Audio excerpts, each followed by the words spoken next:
Bonjour à tous. Aujourd'hui, on va décortiquer le rapport du Sénat sur les cabinets de conseil, McKinsey notamment. On fera, vous verrez, un point particulier sur la crise sanitaire, le Covid. C'est hallucinant. C'est hallucinant d'ailleurs qu'on en parle si peu dans les médias, un peu. Enfin, il y a tellement de choses, des pépites lourdes sur des conflits d'intérêts, des problèmes d'opacité, le contrôle, la prise de contrôle de l'État sur la crise Covid, c'est hallucinant. Il y a même un signalement au procureur qui a été fait par la commission d'enquête du Sénat. Enfin, écoutez, il faut qu'on en parle.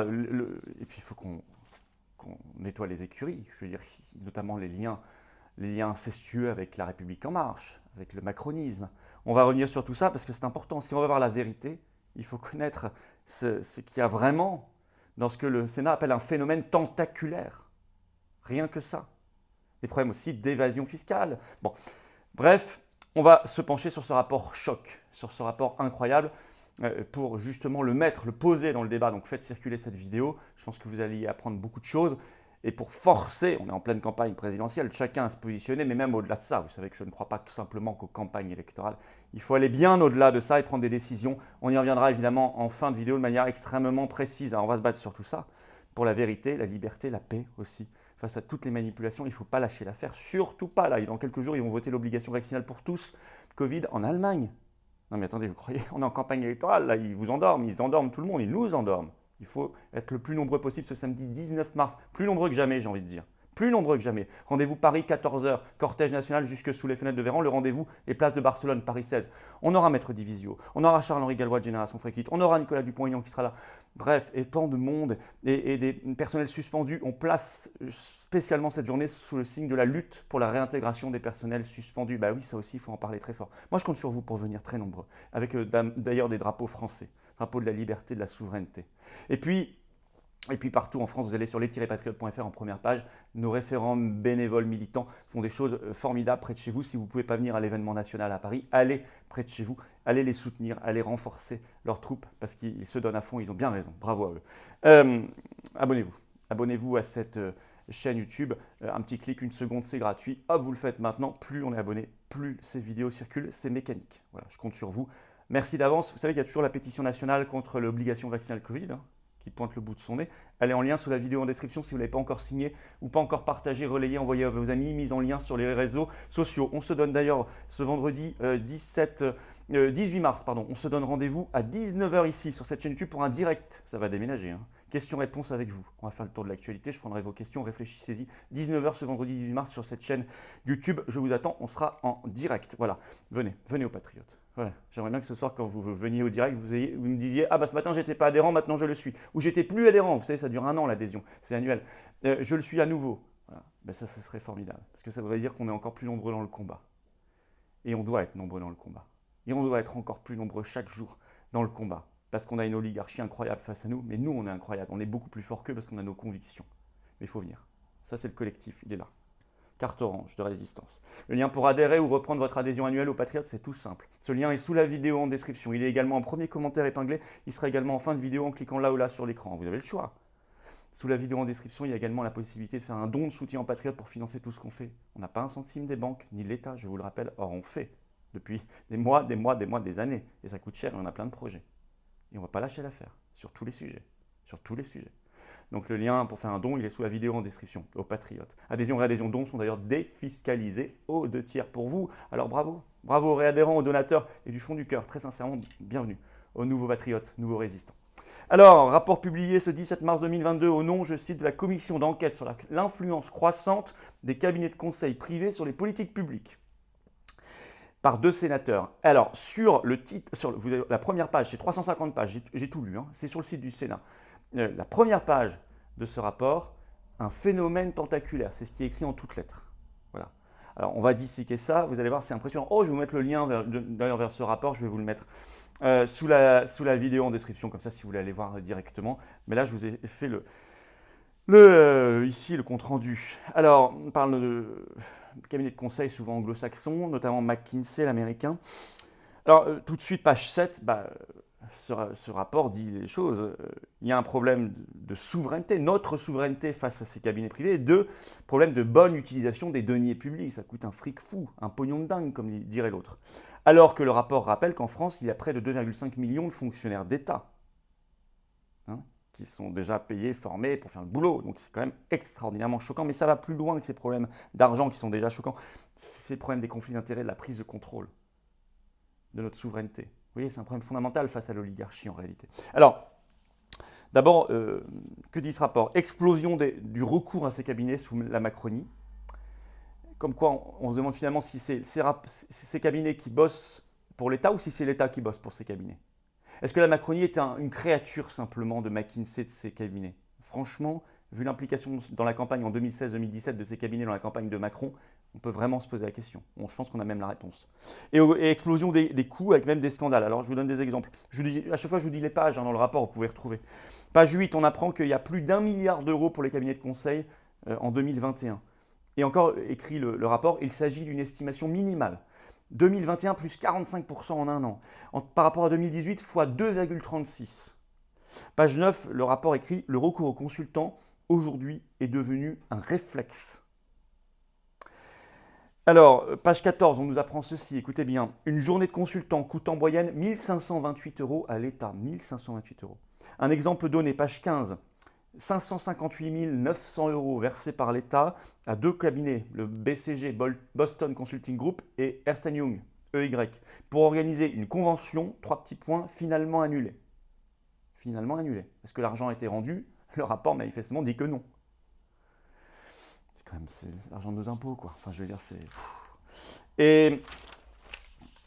Et même des scandales, des choses choquantes. Alors, page 145, c'est la mission de McKinsey sur l'avenir du métier d'enseignant pour 496 800 euros. Et alors, page 145, on lit ceci, je vous lis un petit passage. En réalité, le livrable principal, donc pour près de 500 000 euros, se résume à une compilation, certes conséquente, de travaux scientifiques et à la production de graphiques fondés sur des données publiques, notamment de l'OCDE. Sa valeur ajoutée apparaît donc réduite, écrit le rapport, alors que la journée de consultant de McKinsey a été facturée à 3 312 euros la journée. En outre, cette prestation n'a pas connu de suite tangible, écrit le rapport. Le colloque de l'UNESCO, initialement prévu en mars 2020, a été annulé à cause de la crise sanitaire et le ministère de l'Éducation nationale reconnaît lui-même qu'il n'est pas possible de déterminer les conséquences directes du rapport de McKinsey sur le métier d'enseignant. Bref. Quand on jette de l'argent par les fenêtres, voilà ce que c'est, la définition même. Donc ça, voilà, deuxième point, il contrôle l'État. Alors il contrôle l'État, je vais vous citer des exemples. C'est écrit en toutes lettres. Par exemple, ici, page 159, les consultants sont intervenus sur la plupart des grandes réformes du quinquennat. Par exemple, la réforme des APL, page 159, 4 millions d'euros pour faire la réforme des APL, vous savez, pour le logement. Pour McKinsey, 4 millions d'euros. On peut citer par ailleurs, page 159, influence avérée sur la prise de décision publique, est-il écrit dans le rapport. Il livre des scénarios priorisés. Les cabinets de conseil organisent la dépendance à leur égard, écrit ce rapport. Et même, par exemple, on sait qu'il y a une agence de l'État qui a été intégralement créée par les cabinets et non pas par l'État. C'est l'exemple page 113 de la création d'une nouvelle agence nationale en 2019, l'Agence nationale de la cohésion des territoires, ANCT. Et en fait, il est écrit dans ce rapport, c'est la construction même d'un organisme national qui est confié dans les faits à un cabinet privé. Pareil, le fameux grand débat, vous savez, au moment des Gilets jaunes en 2009, Macron qui faisait le cirque là, pendant des heures, c'était interminable à la télévision, devant des maires, etc. Et bien en fait, tout ça, c'était organisé totalement par les cabinets de conseil privés anglo-saxons pour 3 millions d'euros. On apprend ça aussi dans le rapport, vous voyez. C'est pas dans le débat, ça, je ne l'ai pas entendu à la télévision, tout ça. Je ne l'ai pas entendu hier en conférence de presse face à Macron, un journaliste lui posait cette question précisément. Est-ce que ce n'est pas extraordinairement choquant qu'ils aient pris le contrôle ? Alors, il y a les problèmes éthiques lourds, ce qui est encore plus problématique, de l'opacité. Je vais vous citer ce qui est écrit. Tout simplement, il est écrit, page 34 du rapport, un constat d'opacité. Alors que le rapport rappelle qu'en novembre 2014, la Cour des comptes avait fait un rapport alertant sur ce sujet, sur des questions de déontologie et de conflits d'intérêts, des justifications de travail inégalement pertinentes. Et pourtant, écrit le rapport page 71, les recommandations à l'époque, en 2014, de la Cour des comptes sont restées pour la plupart lettres mortes jusqu'aux travaux de cette commission d'enquête. Il y a eu juste une vague circulaire là, tout récemment du gouvernement, le 19 janvier 2022, parce qu'ils savaient qu'ils étaient sous les projecteurs, ils ont pris un petit texte sous pression de l'actualité. Mais en fait, page 77, le rapport écrit aucune mesure sur la transparence, même dans cette circulaire récente. Rien. Et alors, il y a des problèmes d'éthique lourds, hein. Page 183, je cite le rapport, le risque de conflit d'intérêts, aucune visibilité sur l'activité des cabinets de conseil pour le compte de leurs autres clients. Et c'est ça le conflit d'intérêts. Si un cabinet de conseil bosse pour l'État et en même temps bosse, par exemple, il bosse pour le ministère de la Santé et à côté, il a une autre mission pour Pfizer, par exemple, hein, au hasard, Moderna, au hasard, et que, eh ben, on n'est même pas au courant du côté du ministère de la Santé, ou en fin de pas l'être en tout cas, ça peut poser un énorme problème, ça pose un énorme problème de conflit d'intérêts. Page 208 du rapport, le risque de porosité, je cite, le pantouflage de responsables publics dans les cabinets de conseil. Ah bah oui, ils partent avec leur carnet d'adresse de l'État et ils vont ensuite chez McKinsey ou un autre. Et puis, alors là, problème très lourd, page 219, il est écrit ceci, McKinsey n'a pas payé d'impôts sur les sociétés en France depuis au moins 10 ans. C'est écrit en toutes lettres. Et ça, ils ont découvert ça, c'est un scandale total. Alors que le rapport écrit que rien qu'en 2020, en France, ils ont fait 329 millions d'euros de chiffre d'affaires, 0 euros d'impôts. Exemple caricatural d'optimisation fiscale, écrit le rapport, dans un article du 17 mars, Le Monde, le journal Le Monde, parle même d'évasion fiscale, je cite. Et page 221, la commission pense avoir relevé un faux témoignage, a saisi le procureur. Ça, je vais vous lire ça, page 221. Ça, c'est quand même grave. Je cite. Les déclarations de M. Karim Tadjedine, qui bosse à McKinsey, lors de son audition sous serment du 18 janvier 2022, et en particulier la suivante. Il a donc dit sous serment devant le Sénat, « Je le dis très nettement, nous payons l'impôt sur les sociétés en France. » Sont susceptibles, écrit le rapport, de constituer un faux témoignage devant une commission d'enquête. Elles impliquent de signaler les faits au procureur de la République, ce qui a été fait en application du second alinéa de l'article 40 du Code de procédure pénale. Or, M. Karim Tadjedine, on l'avait déjà retrouvé. Fin 2016, on le sait, il participait à une réunion, un dîner même de soutien pour En Marche, pleine campagne présidentielle. Et il avait même été pointé du doigt parce qu'il avait utilisé son mail professionnel pour participer à la campagne d'Emmanuel Macron. Et alors, il avait dit c'est une erreur. Enfin bon. Mélange des genres. Qui est la créature de qui? Qui bosse pour qui? En Marche, créature des cabinets de conseil. Avec pour ça, pour prendre le pouvoir, faire un coup d'État, un coup de force. Donc on en est là, si vous voulez, sur les... Alors, un petit point évidemment très, très précis sur le Covid, la gestion de la crise sanitaire, parce que le rapport le fait bien. Je vais vous lire ça. Le point Covid. Alors, page 11 d'abord. Covid. Des pans entiers de la gestion de crise sous-traités à des cabinets de conseil. Au moins 68 commandes passées pour 41,05 millions d'euros. Il parle de McKinsey comme la clé de voûte de la campagne vaccinale. Alors, on va aller regarder page 231 dans le rapport. Covid. Covid-19, des cabinets de conseil au cœur de la gestion de la crise sanitaire. Page 232. Intervention massive de McKinsey sur la campagne vaccinale pendant près d'un an, est-il écrit. 68 commandes donc passées au cabinet de conseil. McKinsey a représenté 37,19% des dépenses, il est numéro 1. Tarif moyen, 2168,38 euros par jour de consultant. Plus de 2168 euros par jour de consultant pendant le Covid. Ça aurait été pas mal plutôt d'embaucher, non, des infirmières, des aides-soignants, des médecins. Qu'est-ce que vous en pensez? Ou d'ouvrir des lits. Bon. Prestations pro bono. Alors, les prestations pro bono, c'est des prestations soi-disant offertes. Nombreuses. Pour l'APHP de Martin Hirsch. Ça, on le sait, page 239. Page 247. Les cabinets de conseil ont été omniprésents à Santé publique France tout au long de la crise sanitaire, est-il écrit.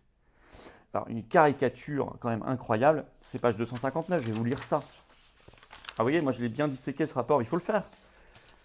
Je cite page 259. Sur le seul plan de la forme, les documents transmis par le ministère des Solidarités et de la Santé, donc M. Véran, peuvent présenter une certaine ressemblance avec un PowerPoint conçu par McKinsey pour le gouvernement australien. C'est ce qu'a découvert, qui est en plus un très mauvais exemple en matière de crise Covid. Vous avez vu comment ils ont géré ça, épouvantablement. C'est ce qu'a découvert le Sénat. C'est incroyable. C'est incroyable. Donc, si vous voulez, on arrive page 263, je cite le rapport McKinsey, clé de voûte donc de la campagne vaccinale, page 264, une forme de dépendance par rapport à McKinsey. C'est écrit en toutes lettres, une forme de dépendance de l'État par rapport à McKinsey. Page 269, McKinsey a préparé des documents au plus haut sommet de l'État. Il parle de la présidence de la République, du Premier ministre. Voilà la réalité, elle est là. Alors, qu'est-ce qu'on fait face à ça? Alors, il y a des bonnes recommandations dans le rapport. Après, on va monter un peu au niveau plus politique avec un P majuscule, mais d'abord, il y a des recommandations intelligentes dans le rapport. J'en reprends quelques-unes. Oui, il faut stopper l'opacité. Il faut qu'au moins on ait une publication régulière de la liste des prestations de ces cabinets de conseil, qu'on sache maintenant. Qu'on n'attende pas une commission d'enquête tous les 20 ans pour savoir, à peu près, que ce soit publié obligatoirement. 2, il faut des déclarations d'intérêt obligatoires des consultants. Obligatoires.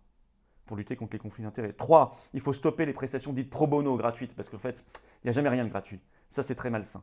Ça, il faut stopper totalement, interdire par la loi. 4, obligation de faire apparaître le logo. Ben oui, par exemple, Véran, dans les contrats qu'il a passés avec McKinsey et autres cabinets pour la crise Covid, il a dit, vous mettez jamais votre logo, vous mettez tout sous le logo du ministère de la Santé. C'est qu'après, on ne peut plus s'y retrouver. On ne sait plus qui a fait quoi. Ça vient d'un fonctionnaire ou ça vient d'un cabinet américain? Il faut les obliger. Quand c'est vous qui écrivez, vous mettez votre logo. Comme ça, on retrouve, on trace. Il faut interdire, pour lutter contre les conflits d'intérêts, le pantouflage, c'est-à-dire passer de la haute fonction publique ou d'une fonction élective à un cabinet de conseil, et puis revenir, et ça, c'est insupportable. Alors ça, vous voyez, ça, les Patriotes l'ont fait ajouter dans le programme présidentiel de Nicolas Dupont-Aignan, que nous soutenons à la présidentielle. C'est un des 5 points avec le référendum sur l'appartenance à l'UE, l'anticonstitutionnalité du confinement, le maintien de l'argent liquide, tout ça, c'est un des 5 points qu'on a fait ajouter, ou la nationalisation d'une grande banque, dans le programme de Nicolas Dupont-Aignan, que nous soutenons à l'élection présidentielle, notamment pour cela. Donc si vous voulez, moi j'ai vraiment l'impression que la Macronie, Macron lui-même, c'est la créature de ce monde-là. Donc il faut une enquête beaucoup plus approfondie, mais là un vrai débat public sur les conflits d'intérêts, voire la corruption. Je cible personne, je pose la question. Il y a un vrai sujet au-delà des mesures techniques à prendre. Il faut rétablir une éthique de l'État, rétablir une règle de transparence et une règle de fonctionnement. S'il y a près de 2,5 millions de fonctionnaires de l'État, dont des hauts fonctionnaires, il faut les utiliser. Il faut arrêter cette collusion malsaine, voire bien pire, avec ces cabinets de conseil anglo-saxons. Où sont les vrais flux de financement? Comment l'argent passe? Enfin écoutez, ça c'est des vrais sujets qu'il faut poser, que nous posons dans cette vidéo. Faites-la circuler, faites-la circuler. Venez vous battre pour la transparence, la vérité, la liberté. La liberté, le pass n'est que suspendu, pas abrogé. Il y a des personnels à réintégrer. Ce samedi 19 mars, rendez-vous 14h Paris, place de Barcelone dans le 16e. Nicolas Dupont-Aignan, justement, Maître Divisio, Charles-Henri Gallois, de Génération Frexit et tant d'autres seront là. Ça va être grandiose. Il faut venir, très nombreux, avec nos drapeaux français. Et on ira jusque sous les fenêtres de Véran, c'est un cortège national. Voilà. Et puis, il faut venir sur cette chaîne quand vous n'êtes pas abonné. Abonnez-vous. Un petit clic, une seconde, hop, c'est fait. On a rendez-vous ce vendredi 18 mars, 19h en direct sur cette chaîne questions-réponses. Préparez pendant la journée vos questions. J'y réponds ce soir. Ça va déménager ce soir. Ça va déménager. Voilà. Je vous attends, patriotes. Je vous attends, patriotes. Là aussi, ça déménage. Hein. Ça déménage l'oligarchie, là, tout simplement. Hop, l'oligarchie, elle dégage. Il faut la déménager. Il faut se battre pour un autre avenir, un bel avenir, des belles valeurs, la France. Le lien pour adhérer aux Patriotes ou reprendre votre adhésion annuelle, c'est le même lien. Il est sous la vidéo en description. Il est également en lien en premier commentaire épinglé, également là ou là en cliquant sur l'écran directement. Sous la vidéo en description, il y a un autre lien pour faire un don de soutien aux Patriotes, défiscalisé aux 2/3 comme l'adhésion et la réadhésion. Pensez-y bien. Vital, on n'a pas 1 euro de financement de l'État. Rien du tout. Voilà, les poches sont vides parce que nous n'avons rien. Or, on fait beaucoup. Certains font rien et ils ont beaucoup. Bah, nous, c'est l'inverse. Donc, on a besoin de vous, si vous pouvez. Voilà, donc le lien vers le don aux Patriotes est sous la vidéo en description. Bravo donc aux donateurs, aux réadhérents. Bienvenue aux nouveaux Patriotes et vive la France.